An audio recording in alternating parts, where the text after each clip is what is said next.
नमस्कार दोस्तों, J2 official YouTube channel में आपका हार्दिक स्वागत और अभिनंदन करता हूँ। मैं हूँ आपका दोस्त जितेंद्र। और आज दोस्तों अपन कल जो अपने पश्चिमी थार का मरुस्थल जो पढ़ा था उसका पार्ट फर्स्ट पढ़ा, और आज अपन उसी पश्चिमी थार के मरुस्थल का पार्ट नंबर दूसरा पढ़ेंगे। दोस्तों, मैं उससे पहले थोड़ी सी ये बात करूं कि आप इस चैनल को बहुत प्यार दे रहे हैं। इस चैनल के साथ में आपका जुड़ाव बढ़ रहा है धीरे धीरे, बहुत ज्यादा लोग जुड़ रहे हैं इससे। और आपका जो प्यार स्नेह, ये मेरे को अंदर से बहुत ज़्यादा मोटिवेट फील करवा रहे हैं। और मैं हर बार इस काम को करने के लिए बहुत ज़्यादा खुशी महसूस होती है कि आप सभी विद्यार्थी मेरे ऊपर जो भरोसा कर रहे हैं, मेरे ऊपर जो विश्वास कर रहे हैं, उस पर मैं कायम रहूं। भगवान से मैं यही दुआ करता हूँ।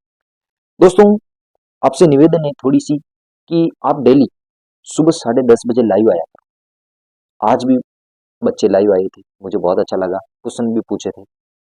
मैं आपसे भी उम्मीद करता हूँ कि आप भी लाइव आए, और लाइव आने के बाद में आप चैट बॉक्स में या कमेंट के बाहर मुझे क्वेश्चन पूछो कि सर इसका क्या होगा, कैसे क्या होगा, क्यों होगा। आपको भी मजा आएगा, मेरे को भी मजा आएगा कि बच्चे इंटरेस्ट ले रहे हैं। है बस सुनने। तो दोस्तों, अपन आज के सेशन की शुरुआत करते हैं। उससे पहले एक बात और बोल देता हूँ कि कल जो पढ़ा था उसमें अपन ने थार के मरुस्थल के बारे में बात करी थी। थार के मरुस्थल की उत्पत्ति, यानी वो किसका अवशेष था, तो मैंने आपको बताया तैतीस सागर का अवशेष था। क्यों था वो चीजें बताई थी। फिर उसके बाद में मैंने थार के मरुस्थल की विशेषता बताई कि विश्व का सबसे सघन मरुस्थल है, सबसे घना बसाऊ मरुस्थल है, सबसे युवा या नवीनतम मरुस्थल है। यहाँ पर सर्वाधिक जैव विविधता पाई जाती है। केर, फोग, खेजड़ी, बबूल, लोमड़ी, अपना जो पीवना सांप वगैरह, करड़, दामन, अंजन, मुराद, तुरंगम, ये सभी घास, इतनी सारी घास वगैरह पाई जाती है। तो इन सब चीजों को देखते हुए यहाँ पे सर्वाधिक जैव विविधता भी पाई जाती है। फिर यहाँ पे मैंने बताई 0 से 50 सेंटीमीटर बारिश होती है, शुष्क जलवायु पाई जाती है, जीरो फाइटा यहाँ पे वनस्पति है, कांटेदार वनस्पति पाई जाती है। अभी बस में यहाँ की जो जलवायु आर्द्रतम शुष्कतम है, ये सब चीजें बताई थी मैंने। फिर सबसे लास्ट में जाते जाते मैंने ये चीज बताई थी कि अपना जो थार का मरुस्थल है उसके मरुस्थल के कितने प्रकार होते हैं, उसकी बनावट के आकार के। तो तीन बताए थे। हमादा जो पथरीला मरुस्थल था, इर्ग जो रेतीला मरुस्थल था, रेग जहाँ पे पत्थर और कंकड़, जहाँ पे रेत और कंकड़ दोनों का मिश्रित जो मरुस्थल था उसको रेग कहा गया। वो सब चीजें मैंने आपको डिटेल से बताई। आज उसी के आगे अपन स्टार्ट करते हैं दोस्तों, इसी थार के मरुस्थल की आगे बात करते हैं। तो आज मैं स्टार्ट करता हूँ दोस्तों, अपना जो थार का मरुस्थल है उसकी मैं बात करूंगा। उससे पहले थोड़ी कुछ बातें ध्यान आपके दिमाग में होनी चाहिए। दोस्तों, ये अपना राजस्थान है। ये जो राजस्थान है ना दोस्तों, इस राजस्थान की मैं बात करूं तो मैंने आपको बताया था, ये तो अपना पूरा का पूरा पश्चिमी, ये क्या है दोस्तों, अपना पूरा का पूरा थार का मरुस्थल मान सकते हैं इसको। पूरा का पूरा क्या है दोस्तों, थार का मरुस्थल। और ये जो बीच में है दोस्तों, ये की पूरी पूरी अरावली है। और ये अपना दक्षिणी पूर्वी हड़ौती का पठार है, और ये पूर्वी मैदानी प्रदेश। अब उसमें आज सिर्फ अपना पश्चिमी थार के मरुस्थल के बारे में बात कर रहे हैं। उससे पहले मैं आपको एक बात बता देता हूँ। जो पश्चिमी थार का मरुस्थल है उसकी विशेषता, उसकी उत्पत्ति और मरुस्थल के कितने प्रकार, वो तो मैंने कल वाले वीडियो में आपको अच्छे से बता दिया। आज अपन उसके आगे बात करते हैं। तो सबसे पहले मैं आपको एक बात बताता हूँ कि पश्चिम का जो थार का मरुस्थल है उसको वर्षा के आधार पर वर्षा के आधार पर दो भागों में बांटा जाता है। जलवायु के आधार पर भी दो भागों में बांटा जाता है। यानी कि इस थार के मरुस्थल में ऐसी बात मानूं तो ये मैं ऐसा कर सकता हूं, इसको ऐसा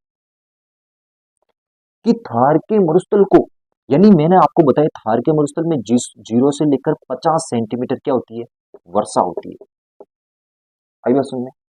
तो इसको आधा करोगे क्या होगा, 0 से 25 और 25 से 50 सेंटीमीटर। तो ध्यान रखना दोस्तों, ये जो 25 सेंटीमीटर वर्षा रेखा है, ये थार के मरुस्थल को दो भागों में बांटती है। 25 सेंटीमीटर जो वर्षा रेखा है, ये थार के मरुस्थल को कितने भागों में बांटती है, दो भागों में, एक भाग और ये दूसरा भाग। बहुत इंपॉर्टेंट क्वेश्चन है, हर बार क्वेश्चन आता है कि थार के मरुस्थल को कौन सी जो वर्षा रेखा है वो दो भागों में बांटती है। 25 सेंटीमीटर वर्षा रेखा थार के मरुस्थल को दो भागों में बांटती है। सीधी बात समझ में आ गई। उसके बाद में एक पॉइंट आपको ये भी ध्यान रखना, ये जो अपना जैसलमेर है ना दोस्तों, यहाँ पर इस जैसलमेर से केवल और केवल, जैसलमेर से केवल और केवल एक 10 सेंटीमीटर वर्षा रेखा गुजरती है। ये पॉइंट आपको थोड़ा ऊपर नोट डाल के अपने बॉक्स में ऊपर जो खोपचो बने उड़े नहीं, कॉपी ऊपर जो खोपचो रहे दोस्तों, उन खोपचर में ना बात लिखनी है कि 10 सेंटीमीटर समवर्षा रेखा केवल जैसलमेर से गुजरती है। थार के मरुस्थल को 25 सेंटीमीटर वर्षा रेखा दो भागों में बांटती है। दोस्तों बात मैं आगे बात करूं तो जो अपना ये भाग बनाया था, इसको 25 सेंटीमीटर वर्षा रेखा, इस 25 सेंटीमीटर वर्षा रेखा के इस तरफ वर्षा होती है 0 से 25 सेंटीमीटर और इस तरफ होती है 25 से 50 सेंटीमीटर। जो 0 से 25 सेंटीमीटर वर्षा रेखा होती है उसको बोलते हैं शुष्क थार का मरुस्थल, और जहां पे 25 से 50 सेंटीमीटर वर्षा रेखा होती है उसको बोलते हैं अर्ध शुष्क थार का मरुस्थल। यहाँ तक आपको कोई तकलीफ या कोई दुख दर्द नहीं होगा। मैंने बोला 25 सेंटीमीटर वर्षा रेखा थार मरुस्थल को दो भागों में बांटती है। 0 से 25 सेंटीमीटर की जहाँ पे वर्षा होती है उसको शुष्क थार का मरुस्थल कहते हैं, और 25 से 50 सेंटीमीटर जहाँ पे वर्षा होती है उसको अर्ध शुष्क थार का मरुस्थल कहते हैं। अब दोस्तों ये बात आपको समझ में आ गई होगी कि थार के मरुस्थल को दो भागों में बांटा गया।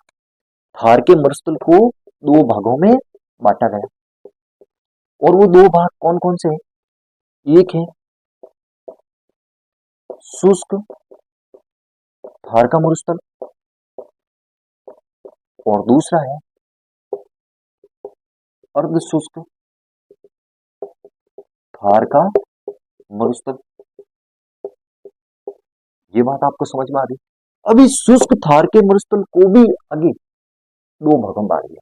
इस शुष्क थार के मरुस्थल को भी आगे दो भागों में बांटा कि ऐसा शुष्क मरुस्थल जहां पे केवल और केवल क्या मिले, रेत के टीले मिले, केवल और केवल रेत के टीले मिले, उनको कहा बालू का स्तूप युक्त, बालू का स्तूप युक्त प्रदेश। और ऐसा थार का मरुस्थल या ऐसा शुष्क थार का मरुस्थल जहां पे रेत के टीले नहीं मिले, यानी कि पथरीला इलाका मिला, जिस प्रकार हमादा की तरह पथरीला इलाका मिला उसको बोला गया बालू का स्तूप। जहां पे बालू का स्तूप नहीं होंगे उसको क्या बोलेंगे? बालू का स्तूप मुक्त प्रदेश। बहुत इंपॉर्टेंट बात बता रहा हूं दोस्तों, बहुत इंपॉर्टेंट, यहां से क्वेश्चन 100% आता है, अब तक आया नहीं दोस्तों। अब एक तो वो प्रदेश जहां पे बालू का स्तूप पाए जाते हैं, रेत के टीले पाए जाते हैं, उनको बोलेंगे बालू का स्तूप युक्त प्रदेश। और एक वो जहां पे रेत के टीले नहीं पाए जाते, केवल और केवल पथरीला इलाका होता है, चट्टानी इलाका होता है, उसको बोलेंगे बालू का स्तूप मुक्त प्रदेश, जहां पे रेत के टीले नहीं। अब दोस्तों कितना प्रतिशत इलाका है जहां पे बालू का स्तूप पाए जाते हैं? याद कर लेना, 58.50% थार का मरुस्थल का इलाका है जहां पे रेत के टीले पाए जाते हैं। ये प्रतिशत याद कर लेना, आया हुआ क्वेश्चन है। और इस प्रतिशत को भी याद कर लेना, इस 58 में से निकाल दो पीछे, 48.50% ऐसा इलाका है जहां पर बालू का स्तूप नहीं पाए जाते। इस प्रतिशत को भी याद कर लेना। ये दोनों क्वेश्चन के रूप में बहुत बार आता है कि थार के मरुस्थल का कितना प्रतिशत हिस्सा बालू का स्तूप युक्त प्रदेश है या बालू का स्तूप मुक्त प्रदेश है। दोनों प्रतिशत आपको याद कर लेना, यहाँ से ये 100% क्वेश्चन आते हैं। याद हो जाएगा, याद दोनों बिल्कुल हो जाएंगे दोस्तों, कोई तकलीफ नहीं। अब जो ये अर्ध शुष्क मरुस्थल है ना दोस्तों, इस अर्ध शुष्क मरुस्थल के भी अलग अलग भाग होते हैं। एक होता है दोस्तों गग्गर का मैदान, ये भी आज पढ़ेंगे। एक होता है दोस्तों शेखावाटी प्रदेश, ये भी पढ़ेंगे। एक होता है नागौरी उच्च भूमि, नागौरी उच्च भूमि। और चौथा होता है गोंडवार प्रदेश, या इसी को कहते हैं लूणी बेसिन। ये चारों भाग भी आज पढ़ने वाले। तो दोस्तों सबसे पहले अपन इस भाग को पढ़ेंगे, उसके बाद में इस भाग को पढ़ेंगे। आप चार्ट बना लीजिए दोस्तों, बहुत काम आने वाला, बहुत ज्यादा काम आने वाला ये चार्ट आपके। तो मैं थोड़ा सा दूर हटता हूँ, ये बना लो हाथों हाथ ही। बना लिया तो आगे शुरुआत करते हैं अपन अब आगे। ये दोनों प्रतिशत याद कर लेना कि 58.50% पर तो है रेत के टीले, बड़े बड़े रेत के दोहरे पाए जाते हैं, और 48.50% ऐसा भाग है जहाँ पे बिल्कुल रेत के टीले नहीं है, हमादा जैसा पथरीला इलाका है। दोनों प्रतिशत याद कर लेना दोस्तों, मैं अभी भी कह रहा हूँ, यहाँ से क्वेश्चन आते हैं। अब दोस्तों, जो रेत के टीले हैं वो कौन कौन से रेत के टीले हैं वो अपने को पढ़ना बहुत जरूरी है। पहला जो रेत का टीला आता है दोस्तों, उनको बोलता है अनुदैर्घ्य बालू का स्तूप, अनुदैर्घ्य बालू का स्तूप, या इसी का दूसरा नाम है रेखीय बालू का स्तूप। और बस सुनने, ये चीज याद रखना। अब ये अनुदैर्घ्य बालू का स्तूप या रेखीय बालू का स्तूप क्या है? देखो दोस्तों, ये जा रही है पवन, क्या जा रही दोस्तों, इनको क्या बोलेंगे? पवन, या अपन कह सकते हैं हवा, हवा। और मान लो ये धूल पड़ी है, ये इसके साथ साथ में इस हवा के सारे सारे ये धूल उड़ उड़ के आगे जाती है, और यहाँ पे ये ऐसे टीले बना देती है। क्या बना देती दोस्तों? टीले। ये ऐसे रेत के टीले बना दी, रेत के टीले बना दी। तो ध्यान रखना, पवन के समानांतर, पवन के समानांतर जो रेत के टीले बनते हैं, पवन के समानांतर जो रेत के टीले बनते हैं, देखो ये पवन है, ये चल रही है, इसके समानांतर आसपास में जो रेत के टीले बन रहे हैं, ये पवन तो चल ही रही है, इसके आसपास इसके समानांतर जो रेत के टीले बनते हैं उनको अनुदैर्घ्य बालू का स्तूप या रेखीय बालू का स्तूप कहते हैं। आई बात सुनने, याद कर लेना, बहुत इंपॉर्टेंट क्वेश्चन है। आई बात सुनना, दूसरा, ये पहला आपको याद हो गया, दूसरा, दूसरा इसी का विपरीत, दूसरा है अनुप्रस्थ बालू का स्तूप, अनुप्रस्थ बालू का स्तूप। दोस्तों, ये हवा जा रही, हवा जा रही, बिल्कुल ये हवा जा रही। मान लो यहाँ पर कोई अवरोध आ गया, ये है मान लो गतिरोध, ये गतिरोध आ गया, और यहाँ पे मान लो ये रेत पड़ी है, ये इस हवा के सारे सारे उड़ के धूल उड़कर ये आई, और यहाँ पर रेत के टीले बना दी। यहाँ पर क्या बना दिए दोस्तों? रेत के टीले। यानी कि हवा के समानांतर, हवा के सॉरी हवा की विपरीत दिशा में जहां पर ये गतिरोध आता है उसके विपरीत बनते हैं, उसको बोलेंगे अनुप्रस्थ बालू का स्तूप। यानी कि हवा के विपरीत जो बालू का स्तूप बनेंगे, रेत के टीले बनेंगे, उनको अनुप्रस्थ बालू का स्तूप कहते हैं, जो वायु के विपरीत बनते हैं, वायु के विपरीत बनते हैं। इसका जस्ट उल्टा ही है, आपको वहां पे चित्र नहीं बनाना, सीधी बात याद रखना, हवा के समानांतर, ये हवा चल रही है, इसके समानांतर जो रेत के टीले बनेंगे उनको अनुदैर्घ्य बालू का स्तूप कहते हैं। हवा के विपरीत, हवा के विपरीत जो रेत के टीले बनेंगे उनको अनुप्रस्थ बालू का स्तूप कहते हैं। दोनों याद कर लेना, दोनों याद कर लेना। हालांकि मैं लिखवा रहा हूं, लेकिन ये दोनों इतने भी इंपॉर्टेंट नहीं है जितने आप सोच रहे हो। इंपॉर्टेंट अब है, जो अब बता रहा हूं ये वेरी वेरी इंपॉर्टेंट है, इसको स्टार लगा देना आप, मैं खुद कहता हूं इसको स्टार लगाना। और तीसरा जो बालू का स्तूप है उसका नाम है बरखान। एक भी मेरे हिसाब से पेपर ऐसा नहीं छूटा होगा जहां पे बरखान से रिलेटेड क्वेश्चन नहीं आया, एक भी ऐसा मेरे हिसाब से कंपटीशन का पेपर नहीं है जहां पे बरखान से रिलेटेड क्वेश्चन नहीं आता। याद करना, बरखान जो बालू का स्तूप है ये क्या है? मरुस्थल में अर्धचंद्राकार, मरुस्थल में अर्धचंद्राकार व गतिशील जो बालू का स्तूप है, अर्धचंद्राकार या गतिशील जो बालू का स्तूप है उनको बरखान कहते हैं। बहुत इंपॉर्टेंट है, क्वेश्चन आता है बरखान की आकृति कैसी है? अर्धचंद्राकार। बरखान की आकृति कैसी है? अर्धचंद्राकार। बरखान कैसे होते हैं? गतिशील होते हैं, गतिशील होते हैं। अब भाई साहब, ये अर्धचंद्राकार है और गतिशील होते, आगे से आगे, आगे से आगे, आगे से आगे उड़ते रहते, आगे से आगे बढ़ते रहते। इसीलिए मरुस्थल के निर्माण में, मरुस्थल के निर्माण में इनका सबसे ज्यादा सर्वाधिक योगदान है। सर्वाधिक क्या है भाई? योगदान। बहुत क्वेश्चन आता है, बहुत बार क्वेश्चन आता है कि मरुस्थल के निर्माण में सबसे ज्यादा उत्तरदायी कौन से बालू का स्तूप है? बरखान बालू का स्तूप। कौन है? बरखान। याद कर लेना दोस्तों, वेरी वेरी इंपॉर्टेंट है। क्वेश्चन आता है कि थार के मरुस्थल में जो अर्ध चंद्राकार व गतिशील बालू के स्तूप पाए जाते हैं उनको क्या कहते हैं? बरखान कहते हैं। बर्क मरुस्थल के निर्माण में सर्वाधिक उत्तरदायी बालू का स्तूप कौन सा है? बरखान बालू का स्तूप है। दूसरी बात वेरी वेरी इंपॉर्टेंट है। अब देखो दोस्तों, राजस्थान में बरखान कहाँ कहाँ पाए जाते हैं? याद करना, एक तो बालेरी। बालेरी कहाँ मिलता है? अपने चूरू में मिलता है, बालोतरा में मिलेगा आपको, है बीकानेर में भी। अ, ये अपने जो बरखान है वो बीकानेर में भी मिलते हैं। ध्यान रखना, बालेरी, चूरू, बालोतरा, बीकानेर, यहाँ पर कुछ सूरतगढ़ का इलाका, यहाँ पर भी बरखान के अपने अवशेष मिलते हैं। याद कर लेना इसको। ये दो बात आपको वेरी वेरी इंपॉर्टेंट रखनी है। एक तो थार के मरुस्थल में सर्वाधिक निर्माण बनाने में या थार के मरुस्थल को फैलाने में, थार के मरुस्थल को बढ़ावा देने में सबसे ज्यादा योगदान बरखान का है। और थार के मरुस्थल में जो अर्ध चंद्राकार व गतिशील बालू के स्तूप होते हैं उनको बरखान कहते हैं। यहाँ तक कोई तकलीफ मेरे हिसाब से नहीं होनी चाहिए, कोई तकलीफ नहीं है। आगे इसको मिटा दो दोस्तों, नेक्स्ट बात करता हूं मैं आगे। दोस्तों, नेक्स्ट जो बालू का स्तूप है उसका नाम है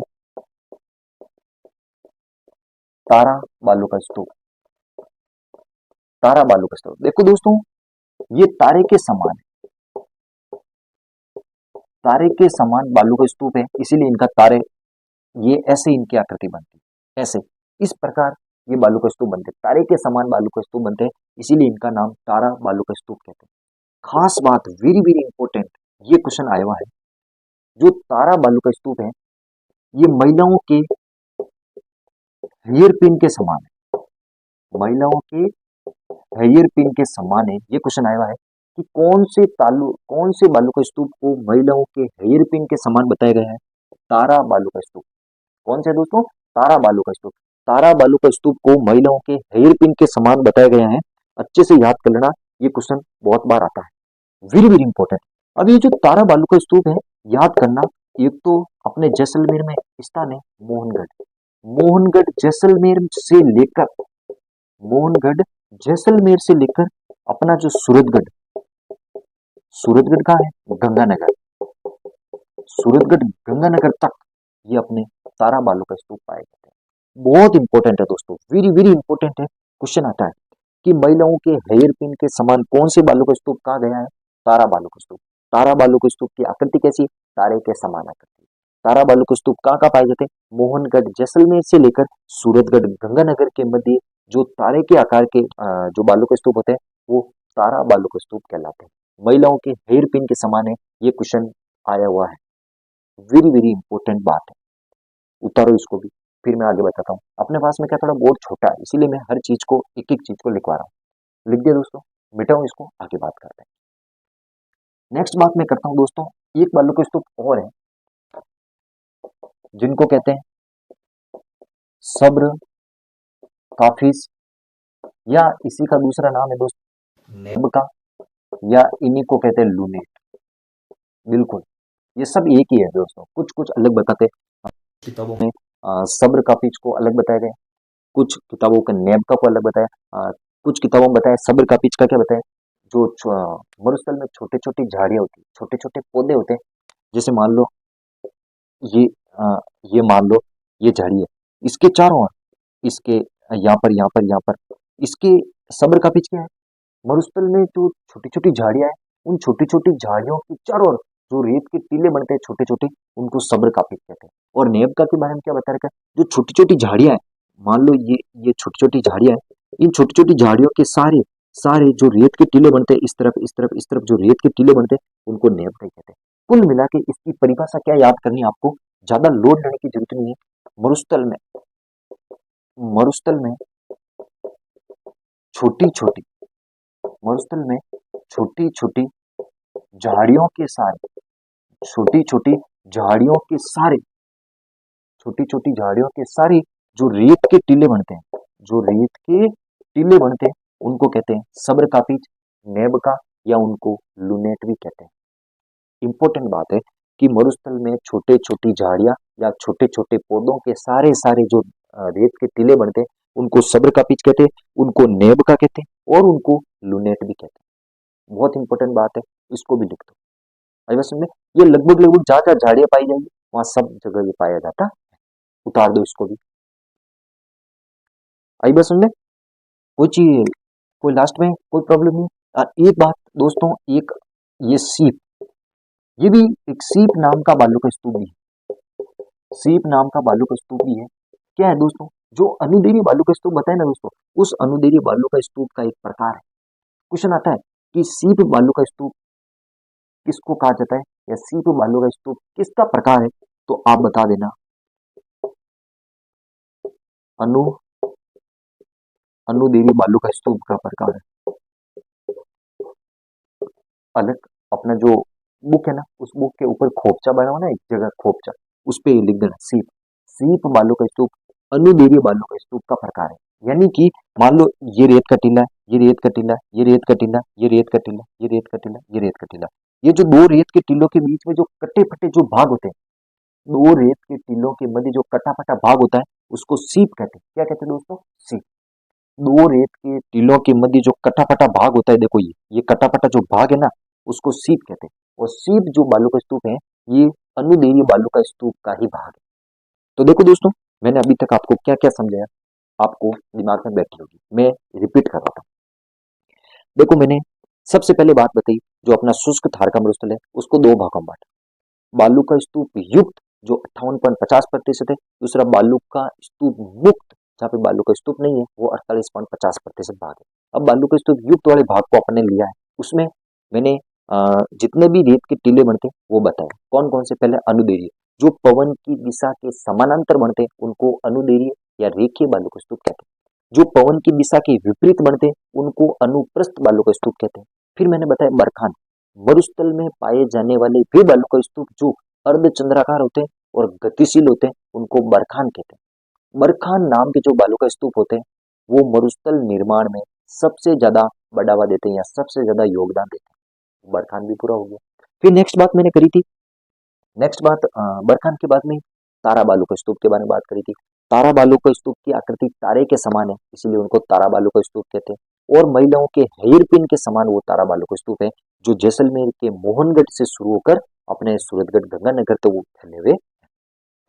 फिर सब्र का पिच, नेप का या लुनेट क्या है, ये बालू के स्तूप क्या होते हैं, थार के मरुस्थल में जो छोटी छोटी झाड़ियां होती है, उन झाड़ियों के सारे और उनके आसपास जो रेत के टीले बनते हैं उनको सब्र का पिच, नेब का या लुनेट नाम के बालू का स्तूप कहते हैं। जो सीप है वो दो रेत के टीलों के मध्य का जो कटापटा भाग होता है उनको सीप कहते हैं। ये अनुदैर्घ्य बालू का स्तूप का ही एक प्रकार है। यहाँ तक आपको कोई तकलीफ नहीं होनी चाहिए, मैंने पूरा का पूरा आधा 1 मिनट में रिपीट करवा दिया। कोई तकलीफ नहीं दोस्तों, उतार दो इसको, फिर मैं मिटा देता हूँ। उतार दिया। अब ये दोस्तों, इसी अपने थार के मरुस्थल में एक नेक्स्ट पॉइंट आता है, इसी में एक नेक्स्ट पॉइंट आता है दोस्तों। वो कौन सा पॉइंट है बता देता हूँ। एक आता दोस्तों लाटी सीरीज। लाटी सीरीज बिल्कुल, ये अपने इधर थार के मरुस्थल में इसको थार के मरुस्थल में इसका अध्ययन करते हैं, लाटी सीरीज का। बहुत इंपॉर्टेंट बात है। देखो दोस्तों, थार के मरुस्थल में क्या होता है, वर्ष 2007 की बात है। काजरी के वैज्ञानिकों ने वर्ष 2007 में काजरी के वैज्ञानिकों ने इस लाटी सीरीज की खोज करी। अब ये लाटी सीरीज है क्या दोस्तों, लाटी सीरीज है क्या, अच्छे से याद रखना। देखो दोस्तों, इधर तो है पोखरण। पोखरण कहाँ है दोस्तों, जैसलमेर। और इधर है मोहनगढ़। क्या है दोस्तों, मोहनगढ़। और मोहनगढ़ भी कहाँ है, जैसलमेर। इधर मोहनगढ़ और इधर मान लो पोखरण। पोखरण जैसलमेर से लेकर मोहनगढ़ जैसलमेर के मध्य 80 किलोमीटर लंबी, और भाई साहब ये 60 किलोमीटर चौड़ी, मैं इसको थोड़ा इस तरह बना देता हूँ, और ये 60 किलोमीटर चौड़ी, 60 किलोमीटर चौड़ी एक भूगर्भिक, क्या बताया मैंने, भूगर्भिक भूगर्भिक जल पट्टी की खोज हुई। भूगर्भिक जल पट्टी की खोज करी। इस भूगर्भिक जल पट्टी को लाटी सीरीज कहा है। क्या है दोस्तों, वापस समझाता हूँ। लाटी सीरीज क्या है दोस्तों?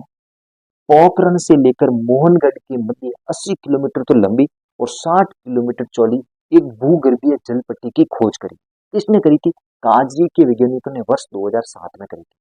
दोस्तों इस इन वैज्ञानिकों ने कहा है कि प्राचीन काल में इस भूगर्भिक जल पट्टी यहाँ पे जो ये जिसकी खोज हुई लाटी सीरीज की, इसके नीचे घग्गर नदी या जिसको अपन सरस्वती नदी कहते हैं, इस नदी का प्रवाह ये नदी नीचे बहती थी।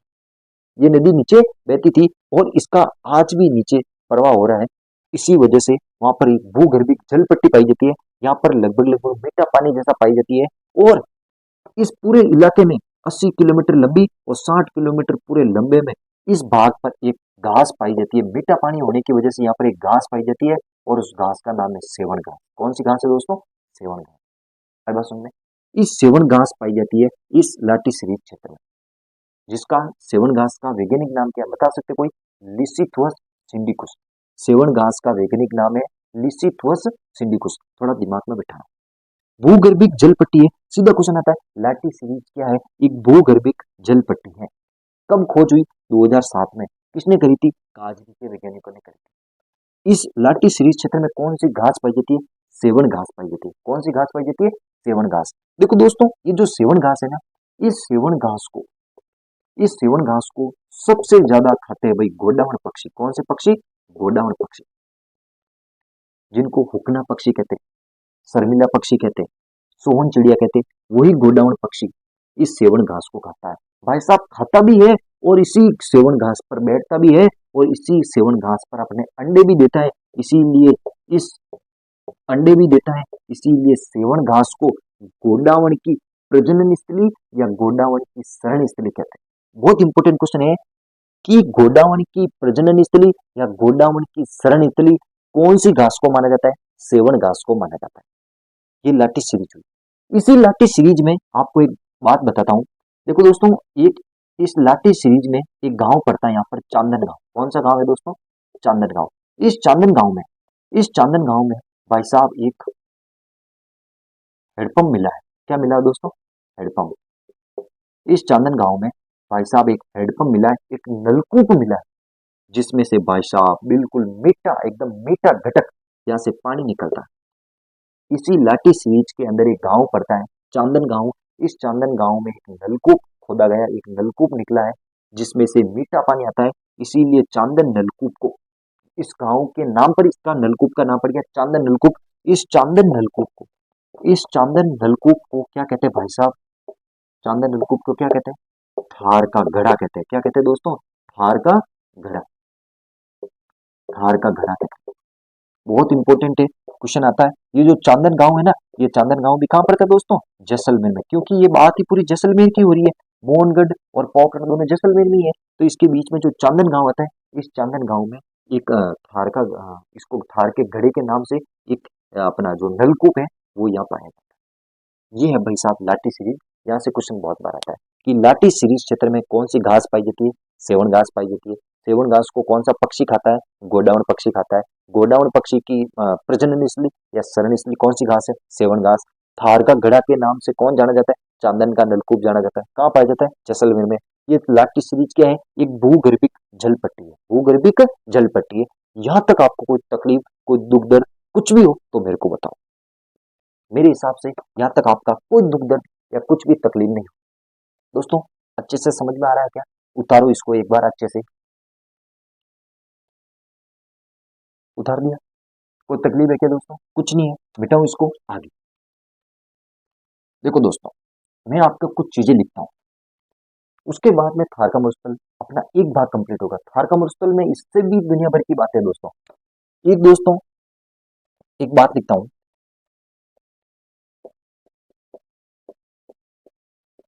प्लाया झील। प्लाया झील के बाद में मैं लिखता हूँ रन, या इसी का नाम है टाट।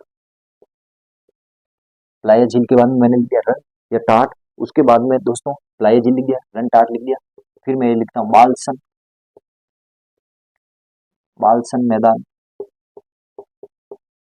और उसके बाद में लिखता हूं मैं खड़ी। देखो दोस्तों, ये सब चीजें एक दूसरे से जुड़ी हुई है। ये इतने सारे शब्द आपको अचानक एक चीज एक झटके में आपको याद हो जाएंगे। देखो दोस्तों, ये रेत का टीला, ये क्या है दोस्तों, रेत का टीला है। और इस तरफ भी, ये भी क्या है, रेत का टीला। ये भी क्या है दोस्तों, रेत का टीला। ये दोनों रेत के टीले हैं।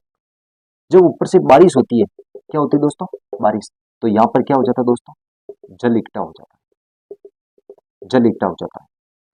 यानी कि दो रेत के टीलों के मध्य बारिश के समय जो अस्थायी झीलें बनती हैं, अस्थायी झीलें बनती है, उन अस्थायी झीलों को क्या कहते हैं, प्लाया झील कहते हैं।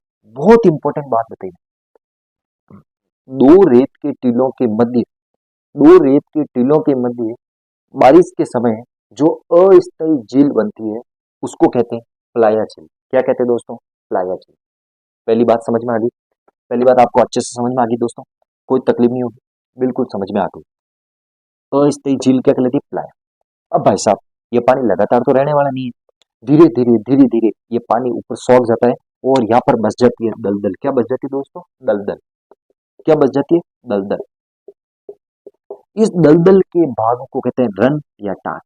यानी दो रेत के टीलों के मध्य जो दलदल होती है, जो कीचड़ होता है, उस दलदल को कहते हैं रन या टाट। समझ में आ गई। अब भाई साहब, दलदल धीरे धीरे वो भी सूख जाती है, तो भाई साहब वहां पे धीरे धीरे बन जाता है मैदान। क्या बन जाता है दोस्तों, मैदान। दो रेत की टीलों के मध्य जो दलदल होती है वो सूखने के बाद में फिर बन जाता है मैदान, और उसी मैदान को कहते हैं बाल सन का मैदान। क्या कहते हैं दोस्तों, बाल सन का मैदान। समझ में आई क्या बात। सब चीजें एक दूसरे से जुड़ी हुई, बहुत ही सीधा दिमाग में उतरेगी कि भाई साहब अभी मैं एक बार रिपीट करूंगा। दो रेत के टीलों के मध्य जो दलदल भूमि थी वो धीरे धीरे सूख गई, और सूखने के बाद में जो मैदान बनता है उसको बाल सन का मैदान कहते हैं। और इसी मैदान में धीरे धीरे ये मैदान बन जाता है, और यहाँ पर जैसलमेर के पालीवाल ब्राह्मण, कौन से ब्राह्मण, पालीवाल, पालीवाल ब्राह्मण, पालीवाल ब्राह्मण कहाँ के है दोस्तों, जैसलमेर के। ये जैसलमेर के पालीवाल ब्राह्मण यहाँ पर कृषि करते हैं, और उस कृषि को क्या कहते हैं दोस्तों, खड़ीन कहते हैं। समझ में आई क्या।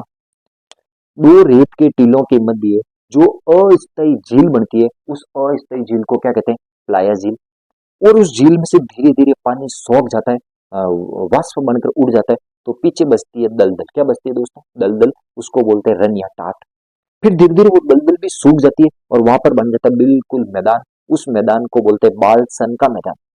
धीरे धीरे उस बाल सन के मैदान के बाद में वहां पर, उस बाल सन के मैदान में जैसलमेर के पालीवाल ब्राह्मणों द्वारा वहां पर खेती की जाती है, वहां पर कृषि की जाती है, और उस कृषि को स्थानीय लोग क्या कहते हैं, खड़ीन। क्या कहते हैं दोस्तों, खड़ीन। ये सब चीजें एक दूसरे से जुड़ी हुई है। मेरे हिसाब से इनमें 1% भी आपको प्रॉब्लम नहीं होगी, हर एक चीज दिमाग में बैठी है। दोस्तों मैं अभी भी आपको कह रहा हूँ, ये सब चीजें आपको इतना अच्छे से पढ़ना है कि आपको लाइफ में और कभी पढ़ने की जरूरत नहीं। मैं चाहता हूं कि एक बार ही ऐसा पढ़ लिया जाए जीके कि बार बार पढ़ने की जरूरत नहीं। चाहे हंस के पढ़ो, चाहे रो के पढ़ो, फिर तुम मजे करते करते ही पढ़ो ना भाई साहब, सब चीजें याद हो जाएगी। जैसे मैंने मेहनत करी है, मैंने याद करा, वैसे आपको भी करवा रहा हूँ। एक बार सुन ले, हर एक चीज आपके दिमाग में बैठनी चाहिए, कोई टेंशन नहीं होनी चाहिए, एकदम 1% भी आपके दिमाग में टेंशन नहीं होनी चाहिए। एक बार सुन ले, मैं थोड़ा सा एक वीडियो देख लेता हूँ, कहीं रुक तो नहीं गया, फिर अपन वापस हाथों हाथ ही अपना वीडियो, अपने हाथों हाथ ही अपन चीज आगे स्टार्ट करते हैं। बिल्कुल। कोई तकलीफ नहीं है दोस्तों, अपना वीडियो वगैरह कुछ भी नहीं है, एकदम सही तरीके से सब कुछ चीजें सही तरीके से चल रही है। तो ये सब चीजें आपको समझ में आ गई क्या दोस्तों, कोई तकलीफ नहीं है। अब बात आती है भाई साहब, ये पूरा का पूरा चीजें मैंने आपको थार के मरुस्थल के बारे में बताई, थार के मरुस्थल के बारे में बताई थी। थार के मरुस्थल में मैंने सबसे पहले थार के मरुस्थल की उत्पत्ति बताई, फिर उनकी विशेषता बताई, फिर मरुस्थल के प्रकार बताई, फिर आज मैंने रेत के टीले बताए। अब सुन, रेत के टीले बताने के बाद में मैंने ये सब चीजें लाठी सीरीज बताई थी। लाठी सीरीज बताने के बाद में आपको मैंने अब लास्ट आपको बताए थे ये प्लाया झील, रन टाट, बालसन का मैदान, खड़ी, ये सब चीजें मैंने इतनी सारी बातें बताई। अब दोस्तों आज लेते हैं अपन आज लेते हैं। हालांकि ये वीडियो बहुत लंबा बन जाएगा मुझे पता है, लेकिन बन जाएगा तो बन जाएगा दोस्तों। याद तो आपको आज नहीं तो कल ये सारी चीजें करनी पड़ेगी, चाहे कुछ भी हो जाए। अब लेता हूँ दोस्तों मैं अर्ध शुष्क मरुस्थलीय प्रदेश। अर्ध शुष्क मरुस्थलीय प्रदेश। इस अर्ध शुष्क मरुस्थलीय प्रदेश में सबसे पहले मैं बात करता हूँ, यहाँ पर औसत वर्षा कितनी, यहाँ पर वर्षा कितनी होती है, याद रखना 25 से 50 सेंटीमीटर वर्षा होती है। उसके बाद में यहाँ की जलवायु कैसी है, जलवायु अर्ध शुष्क है। जलवायु कैसी है, अर्ध शुष्क है। अब सुनने याद करना, ये कोई दो तीन चीजें आपको थोड़ा दिमाग में बिठाना, यहाँ तक कोई तकलीफ नहीं होगी मेरे हिसाब से, बिल्कुल दिमाग में बैठ रहा होगा। अब इस अर्ध शुष्क मरुस्थलीय के भाग कौन कौन से, सबसे पहले अपन घग्गर का मैदान पढ़ेंगे। क्या पढ़ेंगे दोस्तों, घग्गर का मैदान। घग्गर के मैदान के बाद में अपन पढ़ेंगे शेखावटी प्रदेश। क्या पढ़ेंगे दोस्तों, शेखावटी प्रदेश पढ़ेंगे। शेखावटी प्रदेश के बाद में फिर पढ़ेंगे नागौरी उच्च भूमि, नागौरी उच्च भूमि पढ़ेंगे। और चौथा पढ़ेंगे गोडवाड़ प्रदेश। क्या पढ़ेंगे दोस्तों, गोडवाड़ प्रदेश, या इसी को कहेंगे लूणी बेसिन। तो दोस्तों आप हेडिंग लगा दीजिए आज घग्गर का मैदान, अर्ध शुष्क मरुस्थलीय प्रदेश लगाकर पहला हेडिंग लगा दीजिए घग्गर का मैदान। पहला हेडिंग लगा दीजिए दोस्तों घग्गर का मैदान। बिल्कुल आज इस अपन घग्गर के मैदान के बारे में डिटेल से पढ़ेंगे।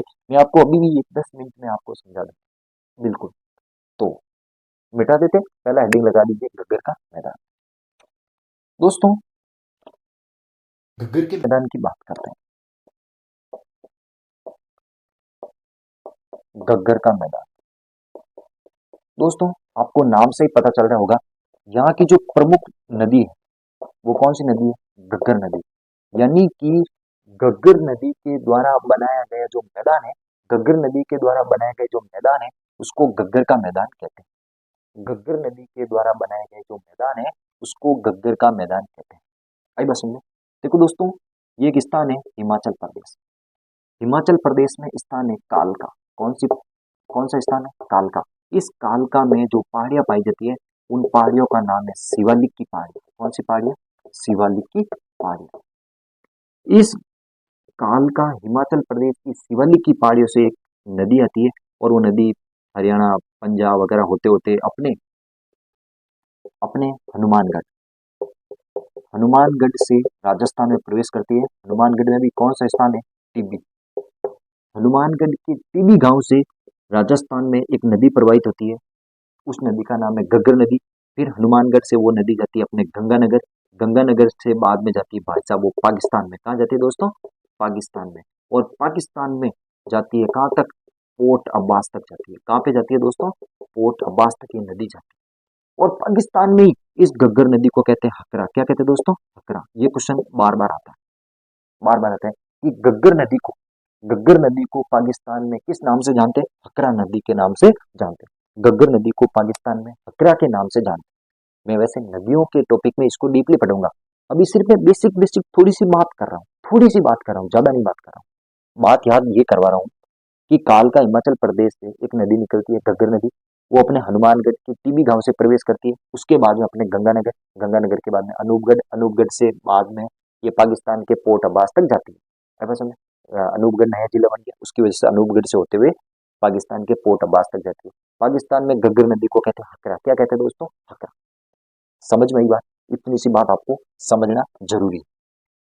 दोस्तों बात यह है कि घग्गर नदी के द्वारा बनाया गया जो मैदान है वो घग्गर का मैदान कहलाता है। अब ये कहाँ फैला हुआ है, याद कर लेना, गंगानगर में फैला हुआ है। गंगानगर से अलग हो गया अनूपगढ़ में फैला हुआ है, और अनूपगढ़ से अलग होकर हनुमानगढ़ में फैला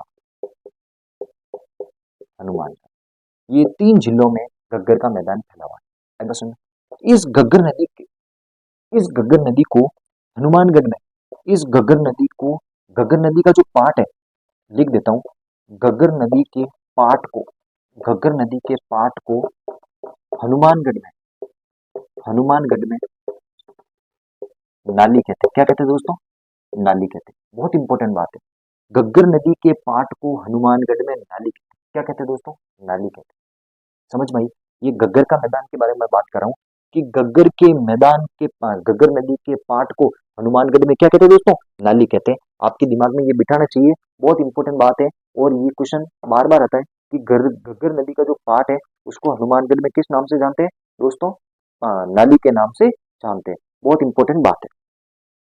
ये दो चीजें आपके दिमाग में बैठाना चाहिए। इस चीज यहाँ से क्वेश्चन बहुत बार आता है, बहुत बार क्वेश्चन आता है कि घग्गर का मैदान कहाँ कहाँ पाया जाता है।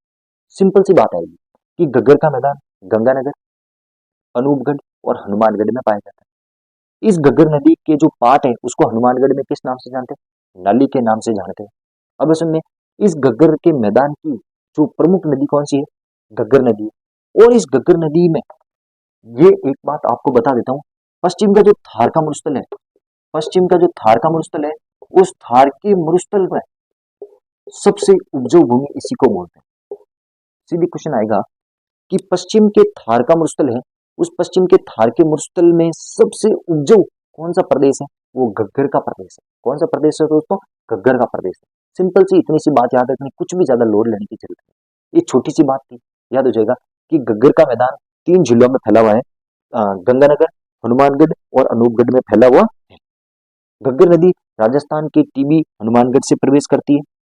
पाकिस्तान में इसको फोटोबाज तक जाती है ज्यादा बारिश होने पर, और पाकिस्तान में इसको हकरा कहते हैं। और घग्गर नदी के पाट को हनुमानगढ़ में नाली कहते हैं। घग्गर नदी गंगानगर, हनुमानगढ़, अनूपगढ़ में फैला हुआ। ये हो गया दोस्तों घग्गर का मैदान। कोई ज्यादा लोड लेने की जरूरत नहीं। बाकी मैं इसकी चीज की ज्यादा जो जानकारी है वो मैं बाद में देने वाला हूँ कि घग्गर नदी की जो भी घग्गर नदी की जो लंबाई है वो 465 किलोमीटर। घग्गर नदी की राजस्थान में लंबाई है वो 100 किलोमीटर है। ये नदियों में मैं बात करूंगा, यहाँ पे मैं बात करने से कोई मतलब नहीं। घग्गर नदी के किनारे कालीबंगा सभ्यता है, पीलीबंगा सभ्यता है, रंगमहल सभ्यता है। वो चीजें यहाँ पे बात करने, भूगोल में बात करने में कोई मतलब नहीं। आप तो बस इतनी सी चीज आपको याद रखनी है बस में। तो पहला घग्गर का मैदान आपका कंप्लीट हो गया। दूसरा मैं लेता हूं दोस्तों। दूसरा कौन सा है? दूसरा है दोस्तों शेखावाटी, शेखावाटी प्रदेश।